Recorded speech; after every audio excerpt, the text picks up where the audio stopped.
हर topper की कहानी का एक कॉमन चैप्टर इम्पेटस गुरुकुल।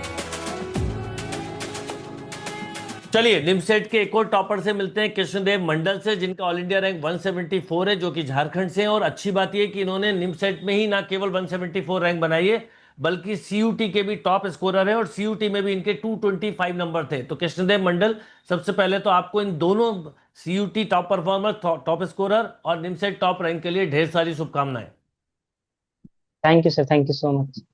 तो कृष्णदेव, आप क्योंकि झारखंड से हैं और आपने ये प्रिपरेशन ड्रॉप लेके की है, तो सबसे पहले मैं चाहूंगा, क्योंकि जब बच्चे ड्रॉप लेते हैं तो बहुत सारी चीज़ें उनके मन में होती हैं, तो आपकी इंटायर जर्नी क्या है? मतलब जब आप सेकंड ईयर में थे, फाइनल ईयर में थे, और जब ड्रॉप का डिसीजन लिया तो कैसे लिया, फिर पूरे साल किस ढंग से प्रिपरेशन की, और किन किन बातों का आपने ध्यान रखा? सर मैं जब फर्स्ट ईयर में था तभी मुझे निमसेट के बारे में पता था। तो मेरे एक भैया ने बताया था कि निमसेट का भी एग्जाम होता है जिससे एमसीए होता है। ठीक है। तो मुझे मुझे ये पता था कि एमसीए होता है, पर मेरे मन में एक डर बैठा हुआ था। जैसे जब मैं 12th में था तब भी बीटेक का डर था कि नहीं, बहुत हार्ड एग्जाम होता है, फिर निमसेट का भी हार्ड एग्जाम होता है। पूरा माहौल मेरा वैसे सेट था। तो मुझे निमसेट देने का कोई प्लान नहीं था। तब मैं जब थर्ड ईयर में आया, तब सीयूटी का प्लान बना कि चलो सीयूटी देते हैं, उसमें कंप्यूटर का वेटेज ज्यादा होता है, और मेरा बैकग्राउंड भी बीसीए का था। हम्म। तो मैंने सोचा कि चलो देते हैं। उसके बाद मैंने आपके यूट्यूब के वो मैजिकल कैप्सूल्स है, उनसे स्टार्ट अपनी प्रिपरेशन की। और फिर उसके बाद मैंने फास्टे का कोर्स लिया, आपका जो था प्रीवियस ईयर का। तो मैंने वो लिया क्योंकि मतलब मुझे टेस्ट सीरीज लेना था, तो मैंने सोचा कि फास्टे का ही ले लेता हूँ, उसमें कुछ प्रिपरेशन भी हो जाएगी और दोनों टेस्ट चीज़ें सीरीज हो भी हो जाएंगी। जाएगा। हाँ, सही है।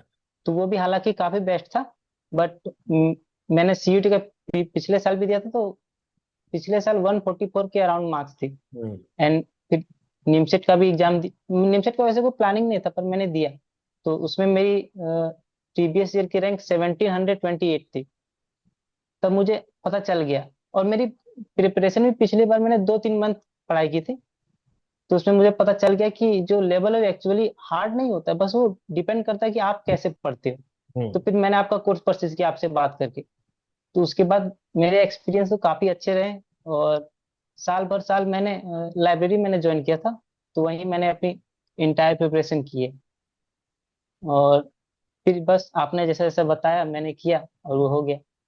देखो कृष्णदेव, आपने बहुत अच्छी बात बोली। आपका एक डर था मन में, वो था बीटेक को लेके कि बीटेक टफ होता है, इसलिए आपने उस पर फोकस नहीं किया। इनफैक्ट आपका निमसेट के अंदर भी डर था, पर आपने लास्ट ईयर बहुत थोड़े से मन प्रिपरेशन की फास्टैग का उसके थ्रू जुड़ के, और सीयूटी में भी 140 और 1700 रैंक लाके आपको समझ में आ गया कि अगर काश मैं साल भर करता तो ये रैंक निकाल सकता था। कई बच्चे डर के मारे ये चीज़ें नहीं करते, पर मैं बहुत अच्छी बात बोली आपने, कई लोगों के लिए बहुत मोटिवेशनल बात होगी कि अगर हम अपने डर से आगे सोचते हैं तो कई बार हम सफलता ले लेते हैं, और आपने इस बात को प्रूव भी किया। और फिर जो आपने इस साल पढ़ाई की, तो देखो आपने दोनों जगह टॉप किया, क्योंकि आपने उतना सीरियसली नहीं लिया था लास्ट ईयर। निमसेट लिया होता तो शायद मैं लास्ट ईयर इंटरव्यू ले रहा होता। एनीवे, पर अच्छा ये बताओ कृष्णदेव, जब इस बार का जब आपने पेपर दिया, ठीक है, तो पेपर देख के क्या थॉट आया और कितना स्कोर आपका बना? सर हालांकि रांची सेंटर का थोड़ा सा एक्सपीरियंस इस टाइम खराब था। बट मेरे जो रूम था उसमें कुछ ही लोगों के कंप्यूटर बंद हुए थे, हालांकि मेरे बंद नहीं हुए थे। पर वहाँ का माहौल काफी डिस्टर्ब था। तो जब पेपर स्टार्ट हुआ तो मेरे दिमाग में एक बात आई कि मतलब आपने जैसा बताया था कि राउंड वाइज करना है, और जो भी क्वेश्चन थोड़े से भी अटके उन्हें लीव कर दो। तो मैंने वही किया। तो मुझे मेरा पेपर देख के मुझे स्टार्टिंग में लगा कि पेपर इजी है। बट हम्म। जैसे जैसे फर्स्ट राउंड हुआ, फिर सेकेंड राउंड हुआ, उसके बाद सेकेंड राउंड में मैं जो भी क्वेश्चन चूज करता वो टाइम टेकिंग लेने लगा। तो मेरे माइंड में थोड़ा सा मैथ से प्रेशर आ गया था। तो फिर भी मैंने वाटर लिया और फिर कुछ मेडिटेशन किया। उसके बाद फिर ठीक हो गया। फिर मैंने मैथ्स किया।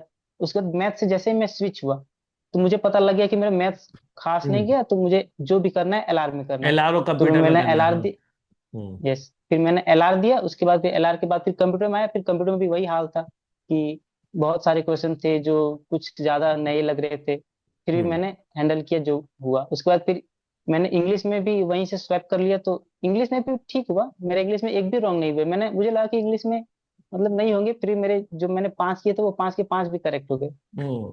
वो भी एक बोनस है आपके लिए। यस हम्म। सर। तो कृष्णदेव, आपकी जो जर्नी थी वो काफी अच्छी रही। अब मुझे ये बताओ कि क्योंकि आपने ड्रॉप लिया था, पहले एक मन में डर था निमसेट को लेके, पर वो डर भी दूर किया, रैंक अचीव भी की, तो इंटायरली आप अपने जूनियर्स को क्या मैसेज देना चाहोगे? और जो बच्चे ड्रॉप लेने चाहते हैं या ड्रॉप लेके पढ़ाई करना चाहते हैं, उनके लिए स्पेशल क्या मैसेज होगा जिससे वो पूरे साल भर मोटिवेट भी रहें और अपनी पढ़ाई में डिस्टर्ब ना हो? सर मैं तो जूनियर्स को ये कहना चाहूंगा कि अगर आपको लगता है कि आप कर सकते हो तो आप ड्रॉप लो, क्योंकि ड्रॉप लेने में सिर्फ हम वो प्रिपरेशन नहीं सीखते, हम वो बहुत कुछ एक्सपीरियंस करते हैं जो कई लोग कर चुके हैं। जैसे आपके एक्सपीरियंस आप हमें बताते हैं तो हम उससे, आपकी एक बात और है कि ये आप हमें प्रिपरेशन के साथ साथ वो लाइफ एक्सपीरियंस बताते हैं जो हमें आगे जाके बहुत काम आने वाले हैं। जैसे अभी मेरा निमसेट का थोड़ा सा वो खराब रहा, जो भी है, पर ठीक है।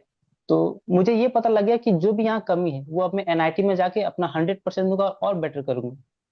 बिल्कुल सही बात है। और मैं बोलता भी हूँ कि इम्पीटस केवल आप इसलिए मत ज्वाइन करो क्योंकि आपको मैथ्स या एलआर कंप्यूटर सीखना, वो तो सीखोगे, पर आप लाइफ के जो बेसिक लेसन सीखोगे जो इंटायर लाइफ काम आएगी, वो काफ़ी काम आने वाली है। तो वंस अगेन कृष्णदेव, आपको बहुत बहुत शुभकामनाएं। अभी आप भोपाल अवार्ड सेरेमनी में मिलोगे, ये तो शॉर्ट इंटरव्यू, और भी अपने डिटेल एक्सपीरियंस जरूर शेयर करना। Thank you. Thank you so much.